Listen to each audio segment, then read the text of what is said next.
What happened to me is that there's no way I could make it. I was, as I said, I was on my deathbed. And the Gestapo came in and questioned me as to who I was and so forth. They weren't going to get anything out of me because I was in such bad shape. But every day they would come in and question me and question me and question me. And this went on for I don't know how many days. At the same time, though, were they giving you proper medical treatment? And I wasn't getting any medical treatment. That was the torture you were going through. No doctor. I said to him, doctor, doctor. Finally, they brought a doctor and he came in and he said to me, we're going to have to amputate your right arm. You're getting gangrene. And he took some white powder and put it on my arm. Maybe that helped me. I think it did. Because a few days later, three members of the underground came in, all carrying guns. One came in, cut telephone wires.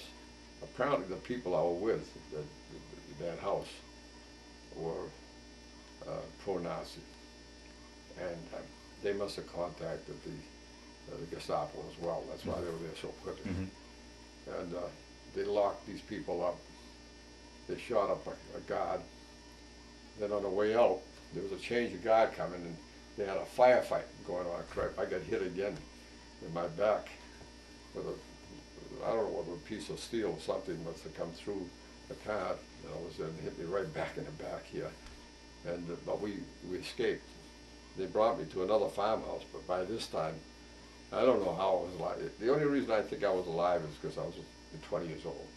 If I was older than that, I never would have made it because I had lost a lot of blood. So when they brought me to this farmhouse, this must have been almost a week later, and I was groaning and moaning, and by this time it was nighttime, and they said, well, they brought this English-speaking teacher to the house, and her name was Madame Ramauger, and she said to me, the Germans are bivouac next door, that we're going to have to turn you over to the Germans, because we can't treat you tonight, but if you can keep quiet, we'll try to get you treatment tomorrow morning. So I said, muzzle me.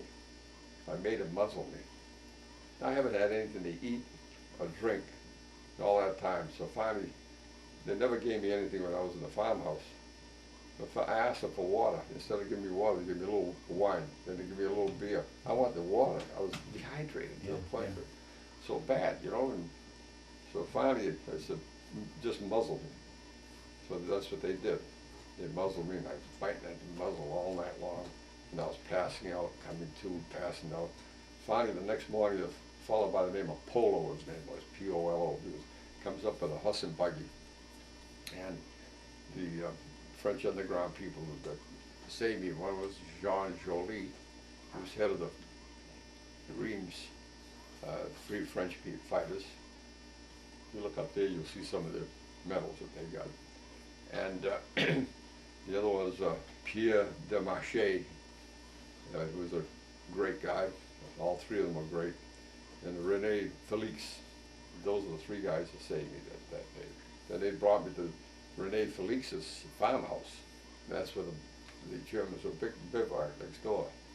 But Polo takes me by horse and buggy down in back of the Reims Cathedral in Reims. There was a little clinic there. They brought me into this clinic, and they had a doctor operate on me 3 times. Every time I had trouble with anesthesia, and I don't know if it's because of what I went through there. I would come through during the operation, and they'd have to wait till the next day to get more anesthesia to operate again. And the next day they kept telling me, we're going to try to save your arm, try to save your arm. By this time, all I wanted to do is just get that anesthesia in me so I could get relieved of the pain, you know. So 3 days they did this, and the 3rd day, I still had very little water to drink. They had no medication to give you, no painkillers. I needed some water. I reached up and I grabbed hold of the button, and I pressed the button. And I wasn't supposed to do that. I had no idea this. They said they told me, but who knows? I was in no condition to understand what they were saying. And they're speaking to me in French anyway. Uh, and I was in a room that nobody was supposed to be in, and the people that were in charge of the hospital, not the owner, but the people that were in charge were pro-Nazi. And they ran upstairs, they took me out, they put me in my beat up uniform, I had a coverall, and they stuck me out in the street and they put me on the sidewalk, and I ended up in a gutter. So now here it is Saturday afternoon, Saturday evening, and I'm in a gutter. And German soldiers are walking by with French dates and so forth, looking at me. They must have thought I was an alcoholic, you know. And finally, after a while, the young fellow and this girl came by and picked me up, and they dragged me into a French cavalry jail. And they brought me up, pushed me upstairs, and they locked me into one of the cells. But there was a bed in the cell. I just conked right out. And I was there for about a week. And once a day, somebody would come and give me a little something to eat, a little something water to drink. And there was an old gendarme in there that used to manage the place apparently. And he'd come and talk to me in French, and then we'd go to sleep. But I was there for about a week, and they finally came in and they said to me, "You can't, if you're gonna get up, don't go near the window." There was bars in the windows. But they didn't want me to go near the windows because there was a park out there. There was a cavalry, during World War I, there was a cavalry facility. So at this point, are these still the French resistance, or is? Now these people here were a total different group than the French resistance that saved me and put me in the clinic.